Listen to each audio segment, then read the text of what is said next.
Hello everyone. So here we are to study a fantastic and heartwarming poem that is Stopping by the Woods on a Snowy Evening, written by greatest American poet Robert Frost. We will study this poem in two parts. So in the poem we have a traveler who is traveling through the woods in the evening of a snowfall.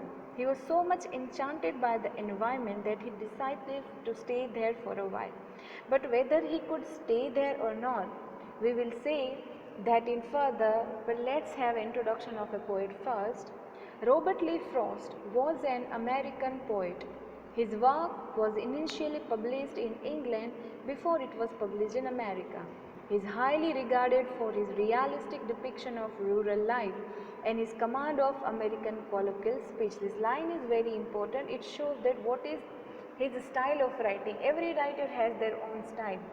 So Robert Frost used to write in poem in a rural style. He mostly talks about countryside, jungle, village, and try to depict the valueless lesson of our life through these poetries. Also he has done that he didn't use a kind of a poetic language. He mostly used a language which the normal people can understand and get attached to it. Some of his most famous poems include After Apple Picking, The Road Not Taken, Home Burial, and Mending Wall. I hope some of you may have heard The Road Not Taken and Mending Wall because all the poems are very famous. One of the most popular and critically respected American poets of the 20th century, Frost was honored frequently during his lifetime, receiving 4 Pulitzer Prize for poetry. While it is become difficult to win a 1 Pulitzer Prize, he has won 4. He is the only writer to achieve this honor. He was awarded the Congressional Gold Medal in 1916 for his poetic work. In 1961, Frost was named Poet Laureate of Vermont. After the introduction of poet, let's have what we have in the poetry. This is easily one of the most famous as well as one of the most anthologized of Robert Frost poem. So it is just not only famous, but it is every time anthologized in different anthologies. What is anthologies? That we can call it kind of a collection of poetry. अलग अलग कवियोना જે સારા સારા લેખો કવિતાઓ હોય છે એનો એક સંગ્રહ બનાવવામાં આવે છે અને ઘણું ખરી એવામાં જે મુખ્ય પ્રકારે અતિશય ફેમસ હોય લોકપ્રિય હોય એવી જ રચનાઓનો સમાવેશ કરવામાં આવે છે. તો દર વખતે જ્યારે પણ કવિતાઓનો સંગ્રહ કરવામાં આવે છે તો લગભગ એમની આ કવિતાનો સંગ્રહ એમાં હોય જ છે. Its central narrative is simple and the scene is understated, bare of elaboration or detail. એનું જે વર્ણન છે અતિશય સરળ છે અને બહુ જાજુ ડિટેલમાં આપવામાં આવ્યું નથી, પણ કવિને જેટલું કહેવું છે એ કહી શકે છે. A traveler pauses late one snowy evening to admire the woods by which he passes. He reflects upon the owner of the woods who lives in a village. So there is a traveler.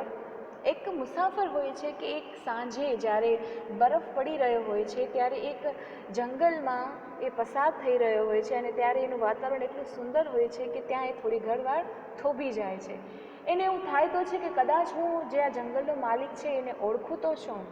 Something about the woods compels the speaker's interest, and by the poem's end, one has the sense that there is more to these words than meets the eyes. કંઈક તો જંગલમાં એવું છે, હી કમ્પેલ્સ કરે છે, એને કમ્પેલ કરે છે, એને આકર્ષે છે જંગલમાં રોકાવા માટે કોઈ પણ કારણોસર. અને જ્યારે કવિતાના અંત સુધી પહોંચી છે ત્યારે ખબર પડે છે કે કવિતા જંગલ મુસાફર એને એ બધા કરતાં પણ ઘણી બધી ડીપ છે. પણ એમાં શું છે એ આપણે જાણીએ ધીમે ધીમે. પહેલે આપણી કવિતા જોઈ લઈએ. કવિતામાં 4 સ્ટાન્ઝાસ છે. તો stanza first. Whose woods are these? I think I know. His house is in the village, though he will not say my stopping here to watch his woods fill up with snow. Whose woods are these? I think I know. તો આ woods એટલે કે જંગલ કોના છે? મને કદાચ એવું લાગે છે કે મને ખ્યાલ છે. His house in the village, though, પણ એ પોતે તો ગામમાં રહે છે. He will not see me stopping here. તો કારણ કે એ જંગલમાં ગામમાં રહે છે તો એને કદાચ ખબર નહીં પડે કે હું અહીંયા અત્યારે જંગલમાં એની માલિકીનો જે જંગલ છે એમાં રોકાયો છું. To watch his woods fill up with snow. તો આજે જંગલમાં હું રોકાયો છું જોવા કે આખું જે આ જંગલ છે કેટલું સરસ રીતે બરફથી આખું છવાઈ ગયું છે. આ જોવા માટે કદાચ એ મને રોકી શકશે નહીં કારણ કે એ તો ગામમાં રહે છે ને એને કદાચ ખ્યાલ પણ નહીં હોય કે હું આ જંગલમાં રોકાયો છું. The speaker, traveler, thinks about who owns the woods that he or she is passing through and is fairly sure of knowing the landowner. However, the owner's home is far away in the village and thus he is physically incapable of seeing the speaker pause to watch the snowfall in the forest. તો scene કંઈક એવો છે કે વચમાં નદી છે જે થીજી ગઈ છે. થીજી ગયેલી નદીના એક કિનારે જંગલના કિનારે એ ઊભો છે અને નદીને બીજી કિનારે થોડાક આગળ જતાં ગામ છે. તો ગામ અને જંગલની વચમાં થીજી ગયેલી નદી છે અને એ નદીના કિનારે કિનારે જંગલ તરફથી ચાલી રહ્યો હોય છે. ત્યાં અચાનક આટલું બધું ખૂબસૂરત વાતાવરણ જોઈ, બરફ પડી રહ્યો છે, સાંજ છે, સન્નાટો છે અને કદાચ અવાજ આવતા હશે તો જે નાના મોટા તીર તમરા કે એવા છે એવાનો અવાજ આવે છે. આટલા સરસ સુનકારમાં એને બે ઘડી તો એમ થઈ ગયું કે હું રોકાઈ જાઉં અને કદાચ મકાન જે લેન્ડ ઓનર છે કે જંગલનો માલિક છે એને કદાચ ખ્યાલ પણ નહીં પડે કારણ કે એ તો પોતે ગામમાં રહે છે. My little horse must think it queer to stop without a farmhouse near. Between the woods and frozen lake, the darkest evening of the year.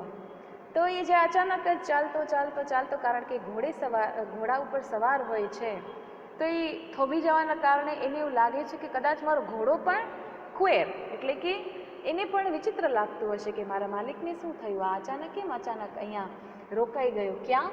Two stop without a farm house near. એ જંગલમાં પાછો એવી જગ્યાએ રોકાયો છે જ્યાં farm house પણ નથી. જંગલમાં કદાચ ક્યાં ફાર્મ હાઉસ હોય ને રોકાય તો સમજી શકાય પણ એ બસ જંગલમાં વચમાં જ ક્યાંક રોકાઈ ગયો છે. તો ઘોડાને પણ કદાચ મારા આશ્ચર્ય થતું હશે ક્યાં કેમ અહીંયા રોકાઈ ગયો છે. Between the woods and frozen lake. તો એ કોઈ ફાર્મ હાઉસની નજીક નથી ઊભો રહ્યો. એ ક્યાં ઊભો રહી ગયો છે? ફ્રોઝન લેક, જે નદી તળાવ જે આખું થીજી ગયું છે એ અને જંગલ એની વચમાં ક્યાંક એ ઊભો રહી ગયો છે. The darkest evening of the year. અને સમય શું છે કે આખા વર્ષની જે સાંજ છે જે સૌથી વધારે ડાર્ક હોય છે, અંધિયારી હોય છે, એવી એક સાંજ આપણે રાત ગણી શકીએ. એવી એક રાત જે વર્ષમાં કદાચ ક્યારેક જ આવી કાળી હોતી હોય છે એવામાં એ ક્યાંક જંગલ અને થીજી ગયેલા તળાવ કે જ્યાં ફાર્મ હાઉસ પણ નજીક નથી ત્યાં ઊભો રહી ગયો છે.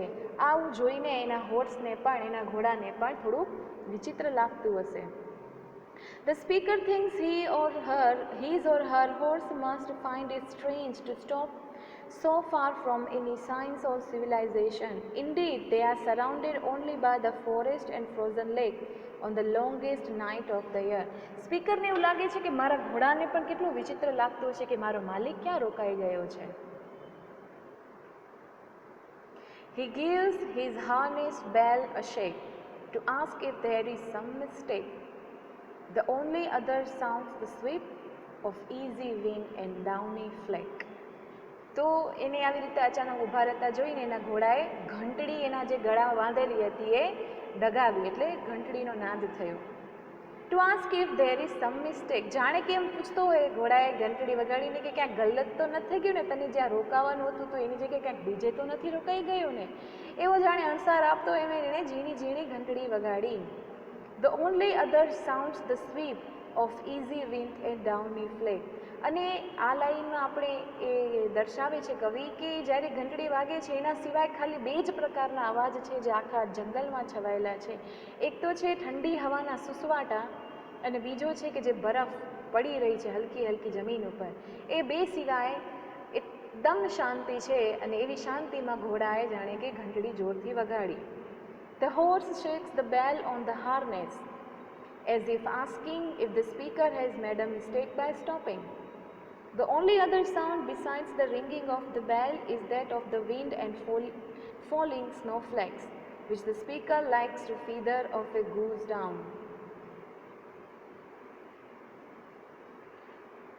Now stanza 4, which is actually a very famous 4 lines in the history of English literature. અંગ્રેજી સાહિત્યમાં જે અમુક કવિતાઓ છે એમાં પણ અમુક જે એમની જે અમુક લાઈનો છે જે અમર થઈ ગઈ છે એમાંથી આ 4 લાઈન છે કે the woods are lovely, dark and deep, but I have promises to keep, and miles to go before I sleep, and miles to go before I sleep. તો એ ઊભો રહી ગયો છે. અચાનક એને ઘોડાણ થાય છે કે આજ તો મારો માલિક ગમે ત્યાં કેમ ઊભો રહી ગયો. તેની ઘંટડી વગાડી અને અચાનક જાણે કે મુસાફરને કંઈક ભાન થયું. તો એ પોતાની જાતને યાદ અપાવડાવે છે કે હા, જંગલ લવલી છે, ડાર્ક છે, ડીપ છે, પણ મેં પ્રોમિસ કર્યું છે, મેં કંઈક વચનો નિભાવ્યા છે. I have some responsibilities. તો and miles to go before I sleep. તો હું સૂઈ જાઉં એનાથી પહેલાં તો મારે કેટલું બધું હજી અંતર કાપવાનું છે.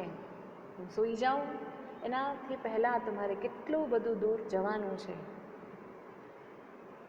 The speaker finds the woods very alluring, drowned both of their darkness and how vast and all-compassing they seem.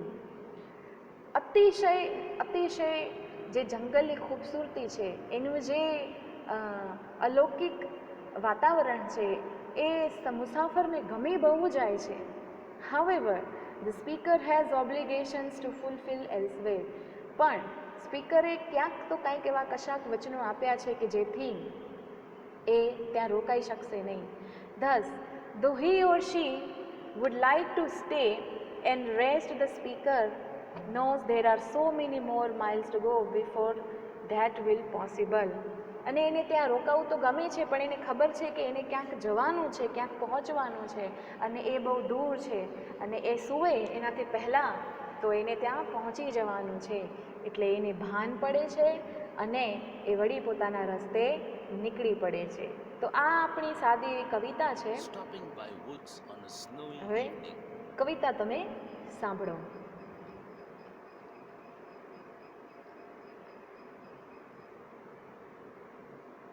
Whose woods these are, I think I know. His house is in the village, though. He will not see me stopping here to watch his woods fill up with snow. My little horse must think it queer to stop without a farmhouse near. Between the woods and frozen lake, the darkest evening of the year. He gives his harness bells a shake to ask if there is some mistake. The only other sounds the sweep of easy wind and downy flake. The woods are lovely, dark and deep, but I have promises to keep, and miles to go before I sleep, and miles to go before I sleep. તો મજા આવીને કવિતા સાંભળવાની. So after poem, let's have some question answers. For what Robert Frost is highly regarded? તો એ શેના માટે વધારે પસંદ આવે અથવા તો એ વધારે ફેમસ છે? તો એ બહુ જ વધારે પડતા ફેમસ છે, અથવા તો આપણે કહી શકીએ કે એમની જે સ્ટાઇલ છે એ છે depiction of a rural life and his command of American colloquial speech. તો કે જે કન્ટ્રી લાઈફ છે કે જે રૂરલ લાઈફ છે એનું ડિપિક્શન કરવાનું અને અમેરિકાની જે પ્રાદેશિક ભાષા છે એનો વધારે યુઝ કરવાનો. Give some names of work by Robert Frost. તો આપણે નામ હતા જેમ કે after apple picking, the road not taken, home burial, mending wall, અને એવી તો ઘણી બધી સરસ કવિતાઓ એમણે લખી છે. What honored Robert Frost achieved during his lifetime? So he has achieved 4 Pulitzer Prize for poetry, Congressional Gold Medal in 1960s for his poetic work. In 1961 he was chosen as a poet laureate for Vermont. Poet લોરિએટને આપણી ભાષામાં રાજકવિ કહીએ છીએ કે જે રાજાઓના દરબારમાં હોય છે અને રાજાઓ માટે અને પોતાના દેશ અને પ્રદેશમાં જે કંઈક સારા પ્રસંગો બનતા હોય છે એના વિશે લખતા હોય છે. What is the poem about? કવિતામાં શું છે? તો કવિતા આપણે જોઈએ તો બહુ સરળ છે અને એમાં એક મુસાફર છે કે જે જંગલમાંથી રાતના સમયે જ્યારે બરફ પડતો હોય છે ત્યારે પસાર થાય છે. He loved to stay there because of the enchanting environment, but he couldn't stop there because he has done some promises, so he just walks away from that. What is the opening scene of the poem? So what we have in the opening scene એટલે કે જેનાથી કાંઈ પણ જે છે એ શરૂ થાય છે. તો આપણા ઓપનિંગ સીનમાં શું હોય છે? So we have a traveler who passes through woods and there is a snow falling. So he was so much enchanted that he wanted to stay there, and he also knows who is the owner of the jungle. And he thinks that his owner will not know that he stayed there because he lives in the jungle. તો ફરીથી ગુજરાતીમાં કહું છું કે આપણો મુસાફિર છે એ રાતના સમયે તે સાંજના સમયે જે બરફ પડી રહ્યો છે એવા એક જંગલમાં ત્યાંથી પસાર થાય છે અને એનું વાતાવરણ એને એટલું અદ્ભુત લાગે છે કે ત્યાં જ રોકાઈ જવાનું થોડીક વાર વિચાર કરે છે. પણ અને ઉપરથી એને એવું પણ લાગે, એને ખબર છે કે જંગલનો માલિક કોણ છે, તો એ વિચારે છે કે હું અહીંયા થોડીક વાર થોભી પણ જઈશ તો માલિકને નહીં ખબર પડે, કારણ કે એ તો ગામમાં રહે છે. What the horse of the traveler might think, what he does. શું લાગે છે ઘોડાને કે એના માલિક વિશે શું વિચારતો હશે અને એણે શું એક્શન લીધું? તો કે the speaker or traveler thinks that his horse will feel strange, that why my owner has suddenly stopped here in between the frozen lake and the jungle, and the farmhouse is not near either. તો કે મારો માલિક છે એ અચાનક જ એવી જગ્યાએ કેમ થોભી ગયો છે કે જ્યાં ના તો ફાર્મ હાઉસ છે, ઉપરથી લેક એકદમ થીજી ગયો છે અને જંગલના એ વચ્ચે ઊભો રહીને શું કરે છે? એને ભાન અપાવડાવવા માટે કે એને આગળ જવાનું છે એ એના ગળાની ઘંટડી વગાડે છે. What the traveler decide at the end of the poem. તો જ્યારે આપણે કવિતાના અંત તરફ પહોંચીએ છીએ ત્યારે વિચારે છે કે અરે મને તો કેટલું બધું હજી બાકી છે, મેં તો કેટલા બધા પ્રોમિસ કર્યા છે અને એ પ્રોમિસ નિભાવવા માટે પણ હું ભલે મને આ પસંદ છે જંગલમાં રોકાવાનું, but I will not stay, and before I sleep I will walk 2 miles. So these are the poem and question answers. હવે આ પોયમ વિશે આપણે થોડુંક ડિટેલમાં કે કવિતાની અંદર વધારે શું છે, કારણ કે કવિતા જેવી બહારથી દેખાય છે સાવ એટલી સરળ નથી. એનામાં થોડુંક ડીપ મિનિંગમાં શું છે એ આપણે બીજા પાર્ટમાં જોશું. તો અત્યારે આપણે આ લેક્ચર અહીંયા પૂરો કરીએ છીએ.